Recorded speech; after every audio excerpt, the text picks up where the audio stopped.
Hello and welcome to I Should Say That Out Loud. I'm your host, Donna Brendel, and I'm so over the top excited to introduce you to my friend from the other side of the world, Orion Kelly, today. Orion Kelly is a content creator, podcaster, author, keynote speaker, actor, and advocate of all things autism. Autism, people with autism, parents of people with autism. Thank you, Orion, for being on my show. I so appreciate you being here. Hey mate, great to see you again.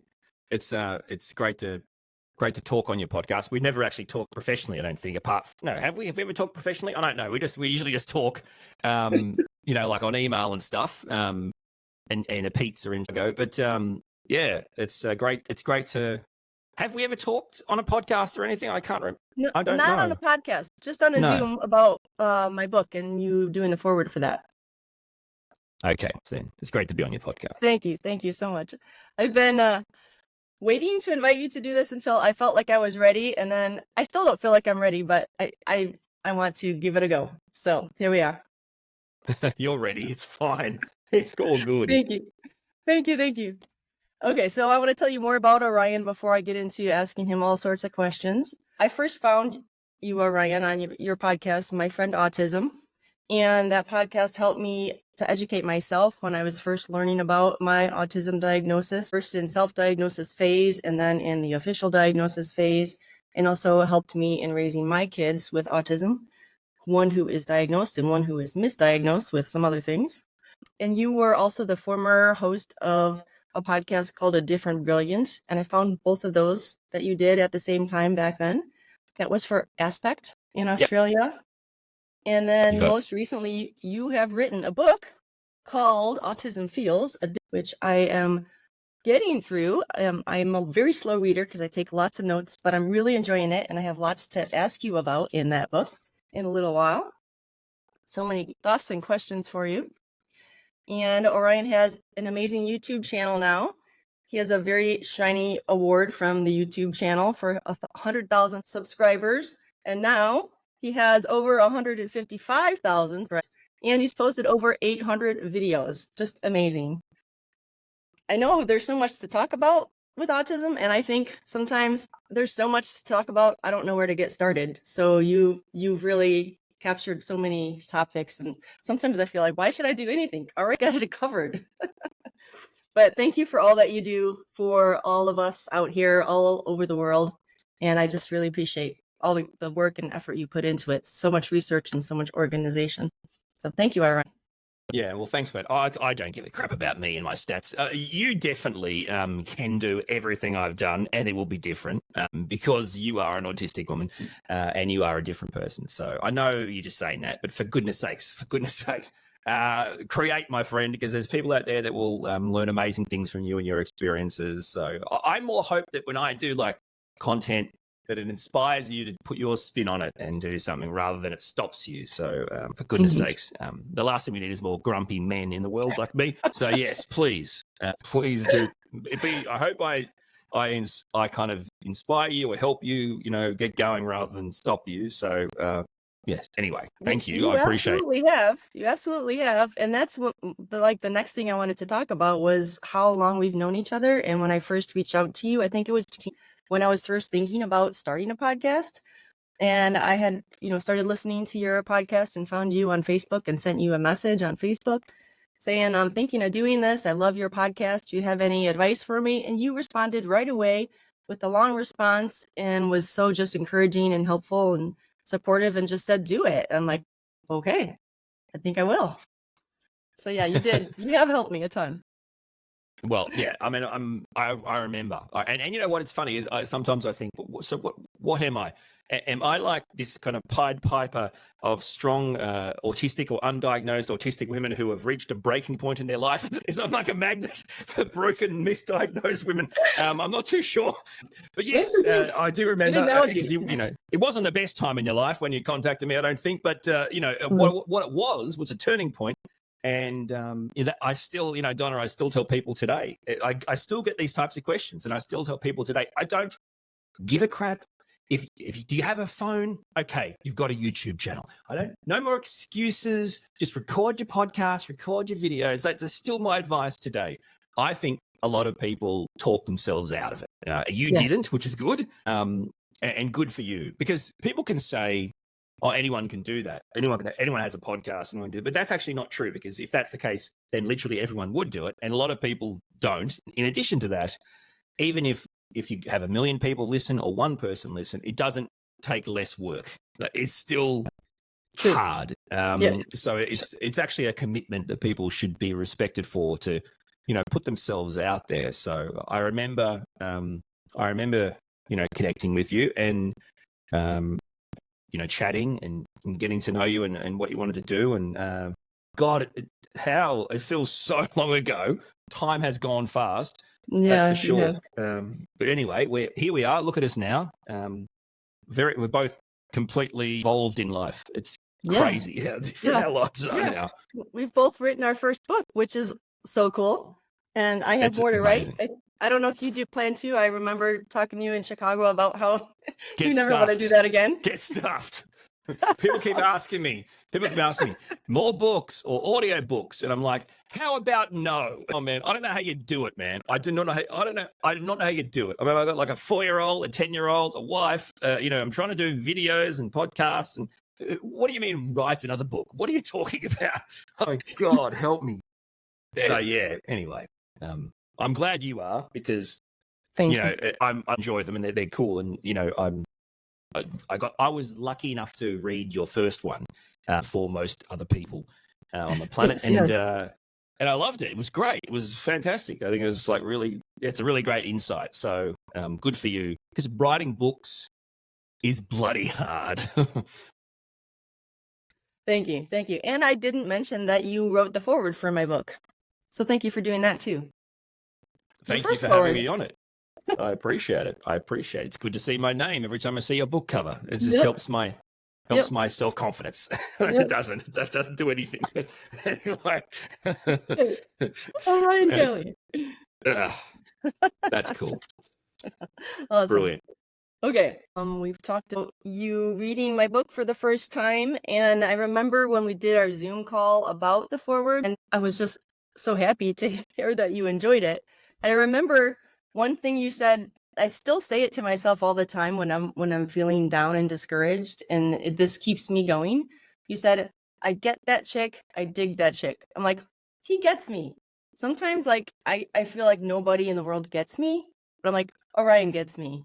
I'm gonna keep going. That's so encouraging. I love that. Yeah, well, thank you. But I think it works both ways. I mean, I don't think before I made content, I never felt that. And it's a different feeling too between, say, my neurotypical wife and autistic people I've met. When I say that, I mean, clearly there's a connection between me and my wife that's different. But what I'm saying is, she can't get me on some levels, yeah? She can relate and respect me, but I think prior to making content and finding, this community, I felt the same. Kind of go through life I'm just, there is just no connection here with other people in a way that makes me feel like that. And you think it's just something you'll miss for the rest of your life. So, to find that by, doing content has been really amazing. I mean, even to this day, people today might be the first day someone listens to your podcast or watches my video, right? Well, I've been making it for 4 years, but today might be their first day.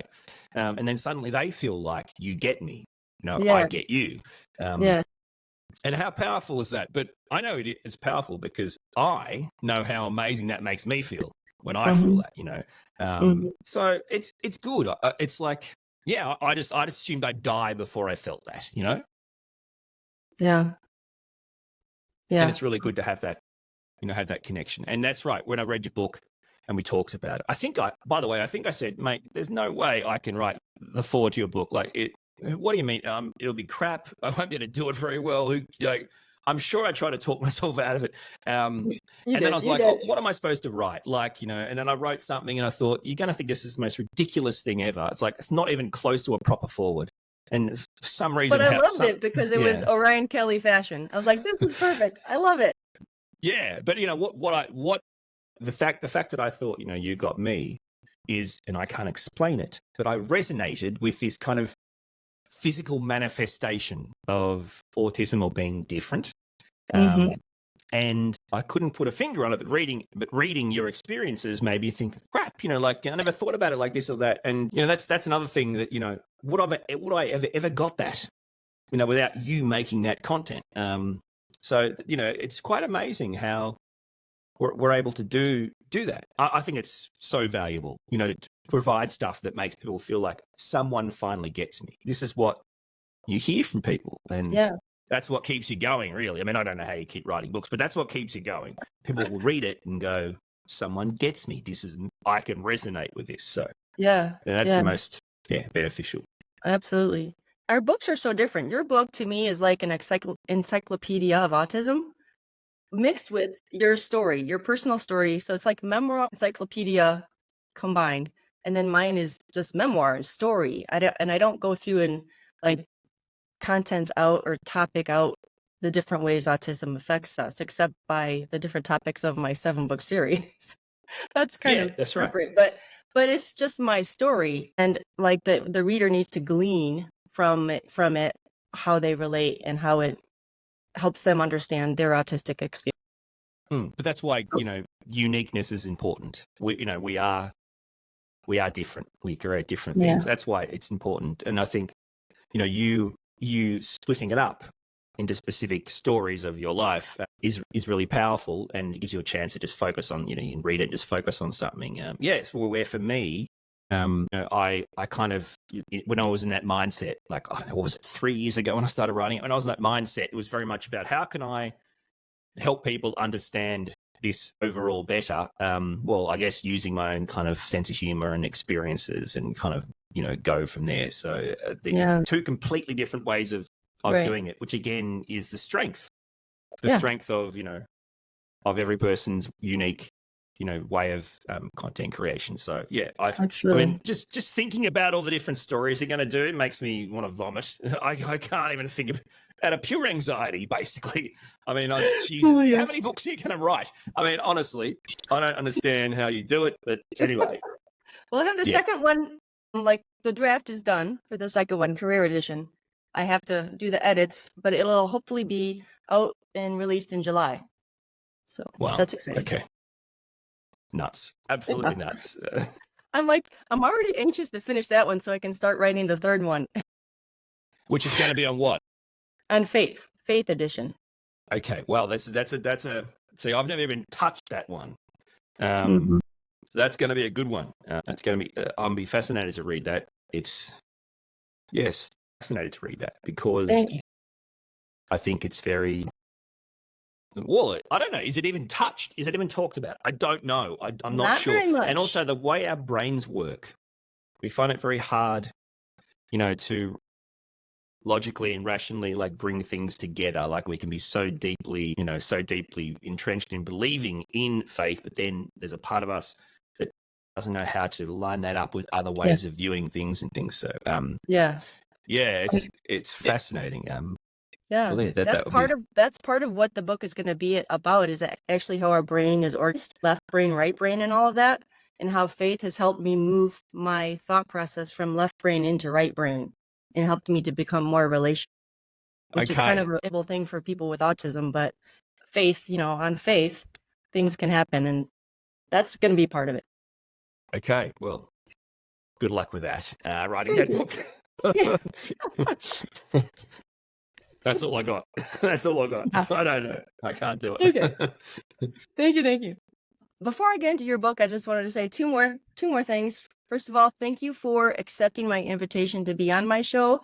When I heard in one of your lives recently that you are cutting back on your collaborations to help you recover from burnout and to keep your schedule manageable. And I just want to thank you for doing this, because I know when I try to cut back, I can do that for a couple weeks and then I just add it right back on again. So thank you for extending this time to me. You don't count because we know each other. So I was more talking about I know this is where I feel like you think I sound like a dickhead. I get emails every day by people trying to be on, trying to be a collab. They invite themselves on. Does that make me be a dickhead? I'm sorry if it does, but I get emails every day. And so that's what I mean. I'm just saying no. People are inviting themselves on my channel. Because I'm a big deal, Donna. I know you are. I hate this. I hate this so much. I hate everything about it. So I meant that. The bottom line is my standard answer is no. So today, there will be people who, PR agencies, for Christ's sake. Now. Sorry, I said, sorry for cussing. I got a religious book coming out. I'm sorry. But, I was also brought up religious. I apologize if language is a bad thing. Trigger warning. Ryan's going to be ruining the podcast. I've completely forgotten what I was saying. Anyway, so whatever I was saying, that's the point. Well, that's right. Yes, okay. Yes. You're, friends don't count, but yes, I do. And I still do, mate. Like I get, when people, because at a certain point, people want something from you, and my brain can't work that out. It's like, what do you mean you want something from me? Like, well, that's not how it works. Like if that's not a collaboration, right? Collaboration is two people producing something together. So yeah, I appreciate you saying that. But unlike you, I have been very happy with my strength and willpower to just stock standard say no and just focus on what's important to me. Creating content, having good conversations. And I think that's probably helped me. The energy wise, we can spread ourselves thin. And I don't know if it's because we want to be accepted or liked or feel, I'm not sure what it is. But yeah, anyway, don't count. It's the story. It's the answer to that story. Yeah. Thank you. And the last thing I wanted to say was that since I've found you and been listening to your podcast, and I used to listen to it like binge-worthy wise, like over and over again for months, and as many of your episodes as I could at the time. I've lost track now with over 800, so I haven't watched all of them now, but back then I watched pretty much all that you had out. And just learning from you has given me the courage to say things out loud, which is the title of my podcast. I should say that out loud, because I have so much in my brain all the time that I don't say things a lot of the times because I'm afraid of what people will say, or I'm afraid that I don't have the authority or the confidence enough. But you've given me the courage in this arena and this topic to do this. So thank you again. Pleasure. I totally get what you're saying. I'm the reverse, right? So I'm constantly horrible after conversations because I feel like maybe I didn't shut my mouth. So yeah, I can. Which is, I think, is the bane of a lot of autistic people's existence. Can I just have one interaction where I don't feel like it was bad or wrong, or you constantly go over conversations and think, like, oh man, what do I say now? What do I do now? Yeah, from your point of view, I think it's super important to say it out loud, because maybe it's not as normalized for autistic women to say it as it is. Yeah, you've got to kind of the pressure's put on you. So you got to keep doing it. You're doing it, but keep doing it. Thank you. Okay, so now on your book. I think I showed you before we started, but obviously that's your cover. But on the inside is some of my notes as I read your book. Beautiful. There's more on the next page. And then on the inside, I go crazy on the inside too. I love that. That's great. Yeah. I'm so happy to see that. I wreck books. I put pens in them, and so the binding gets all messed up. No, you don't wreck them. You don't wreck them. Yeah. That's the good. You live them. You live in them. That's good. I love that. Yeah. I've seen that a lot, Donna, actually, with my book. It's really interesting. It's great. I love it. I love that. To me, that means that gets people thinking, and and that's what it's all about. So that's awesome. It's an encyclopedia of autism. It's amazing. Then I'm done. I don't have to do any more. Fantastic. I'm out. I put all my eggs in one basket. I made a mistake, clearly. But I think in a way I'm happy I did that. Yeah, because you're not writing another one. What about 2 books? 2 boxes, Donna. We've got 2 boxes left to sign. There's 20 books in a box. I'm done. I'm never ordering any more. Get stuffed. I'm not signing any more books. All you out there who haven't gotten a signed copy yet, get one. Did you see? I didn't cover your signature. It's still there. Thank goodness. Yeah, but no, I didn't write on that page. I just don't know why it has to be so stressful, this stuff. But for autistic people, maybe it feels more stressful. But anyway, it's good. I like the way you do it, which is you just put it out on the platform, people can buy it, and you wipe your hands clean. That's my kind of way of doing it. Yeah. And then Amazon send you 1 cent every 2 years. It's great. Yeah, It's right. fantastic. Yep.